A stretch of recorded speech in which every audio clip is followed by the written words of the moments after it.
क्या आप जानते हो कि पतंजलि ने अपने योग शास्त्र में 8 नियमों में वे सारी बातें बता दी थी, जिसको अगर किसी ने सही से समझ लिया तो वह बहुत कुछ अपनी लाइफ में पॉजिटिव वे में चेंज कर सकता है। इसलिए तो योग शास्त्र को अगर आप समझने जाओगे तो आप पाओगे कि यह योग शास्त्र केवल शरीर को कुछ खास पोज में मोड़ने का साइंस नहीं है, यह तो उससे भी कहीं बढ़कर है, जिसमें देखा जाए तो सब कुछ ही समा जाता है, जो हर इंसान की सारी प्रॉब्लम्स को खत्म करके उसका ध्यान उस ओर ले जा सकता है जिस ओर वह खुद भी अपने ध्यान को ले जाना चाहता है। इसलिए चलिए आज जानते हैं पतंजलि के द्वारा दिए गए 8 नियमों के रहस्य को, जिसमें से अगर सबसे पहले योग के नियम को लिया जाए तो इसको पतंजलि ने यम का नाम दिया है, जो कि हर इंसान को अपने वातावरण के प्रति सही एटीट्यूड रखने की ओर जोर देता है, जिसका मतलब साफ ही है कि आपके वातावरण में चाहे कुछ भी हो रहा हो और चाहे कितना भी नेगेटिव क्यों ना हो रहा हो, फिर भी आपको अपने वातावरण के साथ बह जाने की जरूरत बिल्कुल भी नहीं है। और इसलिए आपको ना तो किसी तरह के वायलेंस करने की जरूरत है और ना ही किसी की कोई चीज चुराने की जरूरत है,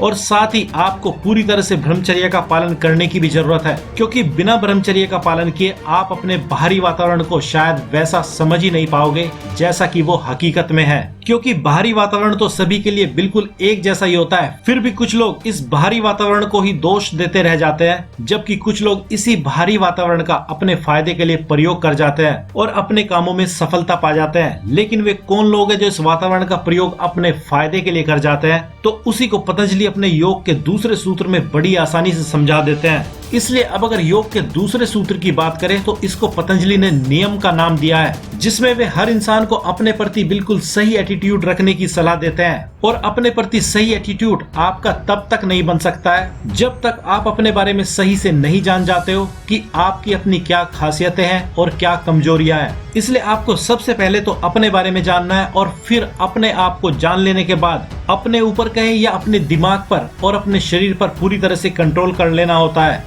और इस तरह का सही एटीट्यूड अपने प्रति बनाने के लिए आपको अपने अंदर संतोष की भावना को लाना भी जरूरी होता है। और यह संतोष की भावना किसी में तभी आ सकती है जब वह अपनी ईगो को छोड़ दे और अपने आप को गॉड के प्रति सरेंडर करना सीख ले। लेकिन यहाँ पर गॉड को सरेंडर करने का मतलब यह बिल्कुल भी नहीं होता है कि आप सब कुछ भगवान के भरोसे ही छोड़ छाड़ कर सोते रहें, बल्कि भगवान को सरेंडर करने का असली मतलब यही होता है कि आप इसके बाद वही करने लगते हैं जो आपको करने के लिए आपका दिल कहता है और जिसको करने में आपको भी खुशी मिलती है और दूसरों को भी उससे अच्छा ही लगने वाला होता है। और ऐसा करते ही कोई भी इंसान हमेशा ही विन विन वाली स्थिति में आ जाता है। लेकिन यह सब कैसे होगा और कैसे आपके शरीर और मन पर कंट्रोल होगा, इसी के लिए पतंजलि अगला योग का तीसरा नियम बताते हैं, जिसमें वे आसनों को सबसे महत्वपूर्ण बताते हैं और इसके जरिए यही सलाह देते हैं कि आपको अपने उठने, बैठने, खड़े होने, चलने व सोने के आसनों को बड़े ही ध्यानपूर्वक चुनना होगा। और साथ ही वे आसनों की पूरी लिस्ट देते हैं कि किसी खास तरह के आसन को करने से आपके शरीर पर क्या प्रभाव पड़ेगा,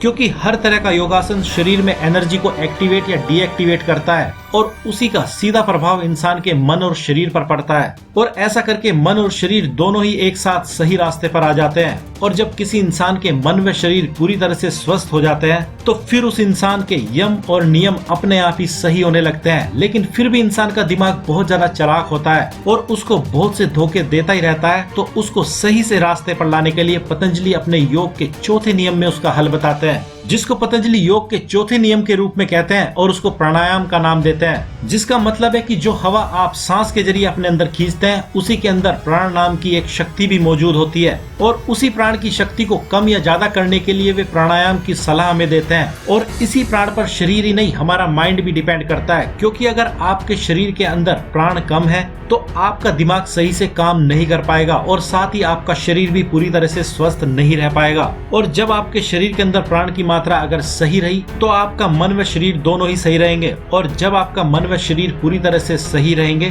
तो तभी आप योग के 5वें नियम को सही से यूज कर पाओगे, जिसको पतंजलि प्रतिहारा का नाम देते हैं, जिसका सीधा सा मतलब है कि आपको अपनी मुख्यतः 5 इंद्रियों को अंदर की तरफ मोड़ लेना होता है। मतलब आपको अपनी इंद्रियों पर काबू पा लेना होता है, क्योंकि आमतौर पर हर इंसान की इंद्रियां, जिसमें कि आंख, नाक, कान, जीभ और त्वचा आती है, वे केवल बाहरी चीजों के बारे में ही किसी इंसान को अवगत कराती है। लेकिन जब ये 5 इंद्रियां किसी के द्वारा अंदर की ओर मोड़ ली जाती हैं, तो तब उसको पता चलता है कि ये इंद्रियां केवल बाहरी काम नहीं करती हैं, बल्कि इनका एक ऐसा भी यूज होता है जो आपको किसी भी काम में सफल बना सकता है। और जब कोई इंसान ऐसा करने में कामयाब हो जाता है तो उसको पतंजलि का अगला सूत्र सही से समझ भी आता है और वह उसका सही से यूज भी करने लगता है। इसलिए अब अगर पतंजलि के योग सूत्र के छठे नियम की बात करें तो इसको पतंजलि धारणा का नाम देते हैं, जिसमें दिमाग को किसी भी चीज पर पूरी तरह से फोकस करने पर जोर दिया जाता है। और जब भी कोई इंसान अपने दिमाग को किसी भी चीज पर जितनी देर तक चाहे फोकस करना सीख जाता है तो तब उसके हाथ में एक खास तरह की मास्टरी तो आ ही जाती है। साथ ही वह पतंजलि के द्वारा बताए गए पहले 5 नियमों को भी सही से समझ जाता है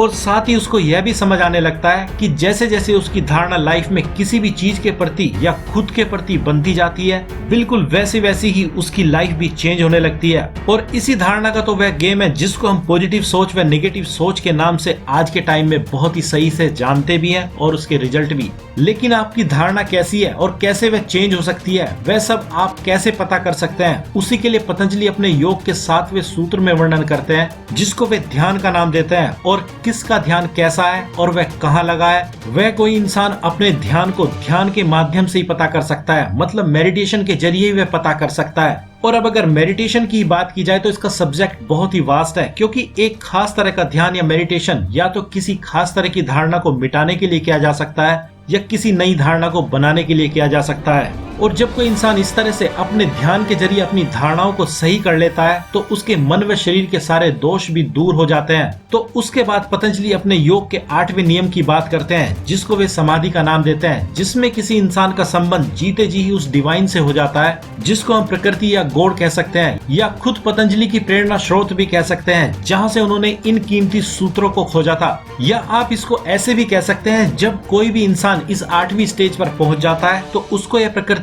कुछ अपने ऐसे राज बता देती है जिसको वह सभी को आज के टाइम के अनुसार बताना चाहती है। इसलिए अब अगर इन सब बातों को समराइज किया जाए तो पतंजलि के योग के 8 नियम समझने इंसान की जरूरत ही नहीं, मजबूरी भी है। और ये 8 नियम एक दूसरे से इस तरह से जुड़े हैं कि कब कौन सा नियम किस इंसान के लिए अपनाना जरूरी है वह उसकी समझदारी पर ही निर्भर करता है। और आपको भी ये तभी सही से समझ आएंगे जब आप इनको अपनाने की कोशिश करोगे, क्योंकि इनको फॉलो करना इतना मुश्किल भी नहीं है। तो अब आपको क्या करना है, आप काफी समझदार हैं। तो आज की इस वीडियो में इतना ही और हम आपसे जल्दी मिलते हैं एक सबसे यूनिक और सबसे कीमती इंफॉर्मेशन से भरी वीडियो के साथ। तब तक अपना ख्याल रखिए, यूं ही मुस्कुराते रहिए। धन्यवाद।